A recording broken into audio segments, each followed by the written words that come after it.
In the heart of the great Himalayas is a verdant valley which has been described by poets and emperors as paradise. Over the centuries, this beautiful vale has seen the blossoming of many of the most beautiful flowers of the philosophy of man. Kashmir has always been a renowned center of Hindu and Buddhist philosophy. In ancient times, it was known as Sharada Peeth, or the seat of the deity of learning.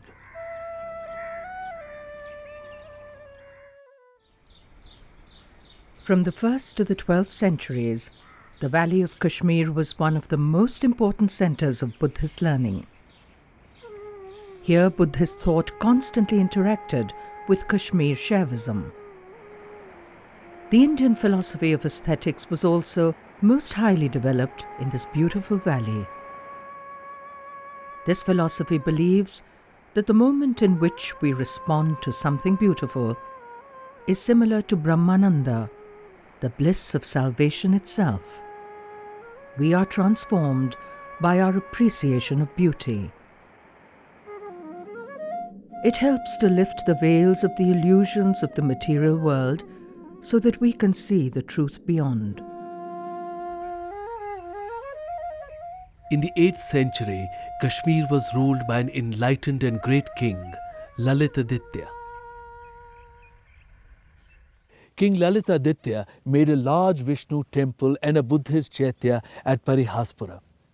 In the 8th century, this would have been one of the greatest religious centers of the world. Though in ruins now, the scale of the monuments speaks of their former glory. These would have been the models for stupas and temples all over Central Asia in the 8th century.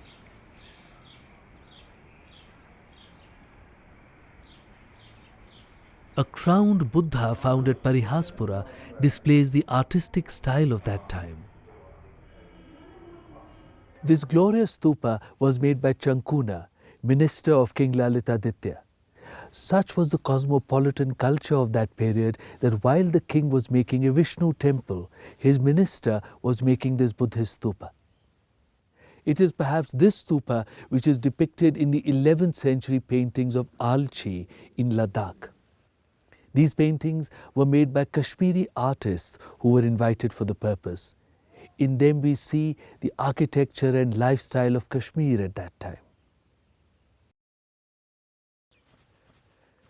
The historian Kalana writes about the colossal gold, silver and copper Buddha statues and Vishnu statues which were kept in these temples. These would have continued the tradition of Brahad or colossal Buddhas, which was first seen in the Kanheri caves of Western India. The tradition of Brahad Buddhas was also later seen in Ladakh, in Bamiyan, in China and in Japan. The temples of Kashmir have a remarkable architectural style of their own. These are quite unlike the styles of North and South India. Greek and Central Asian influences are seen in the triangular pediments enclosing a trefoil arch. A massive temple dedicated to Martand, the sun, was built by Lalitaditya at a commanding location above Anantnag. Except for the colossal 13th century sun temple at Konarak in Odisha, this is the largest temple made to the sun ever in India. It is also the largest Hindu temple in Kashmir.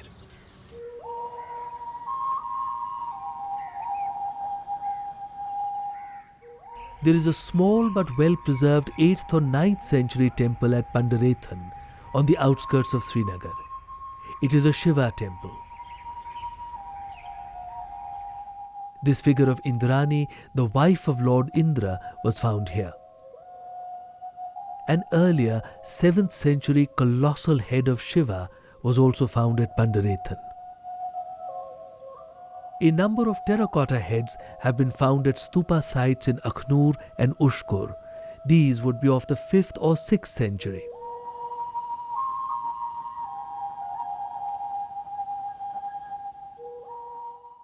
The Mahayana form of Buddhism was filled with the beauty of life and of the beauty of nature seen everywhere in the valley. This marked the beginning of a great spread of the Buddhist faith northwards through the great Himalayan passes to the other countries of Asia. In the 7th century, Xuanzang, the Chinese pilgrim traveller, visited Kashmir. He found that it was a flourishing centre of Buddhism which rivaled the importance of Eastern India. The Chinese pilgrim found many stupas and thousands of monks here.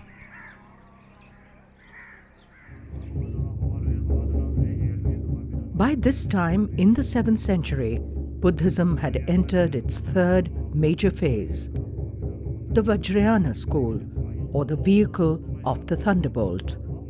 The logic of this school was supposed to be as striking as a thunderbolt and as indestructible as a diamond.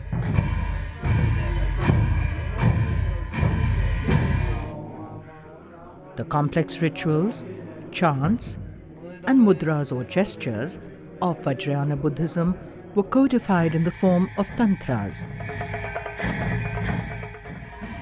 Tantra literally means to carry on knowledge. The formidable mountains that ring the valley did not prevent Kashmiri monks from traveling constantly to Tibet, Central Asia, and China. Between the 4th and 10th centuries, they took the teachings of Buddhism far and wide.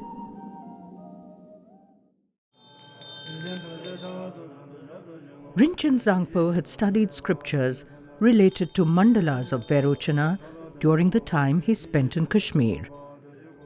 In this period, the second diffusion of Buddhism in the Trans-Himalayas, it was mainly temples devoted to Vairochana which were made.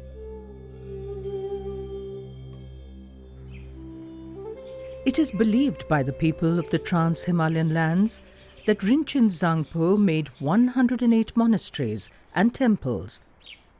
He had brought 32 artists to Guge from the valley of Kashmir. They were to create the foundations of a lasting tradition of Buddhist art.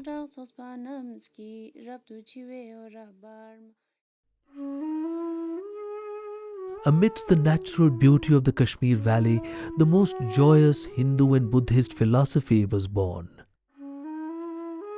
This saw beauty as a stepping stone towards the final truth and salvation itself. This philosophy led to the creation of art which fills us with joy and transforms us. There is a lyrical grace in the work of the Kashmiri artist.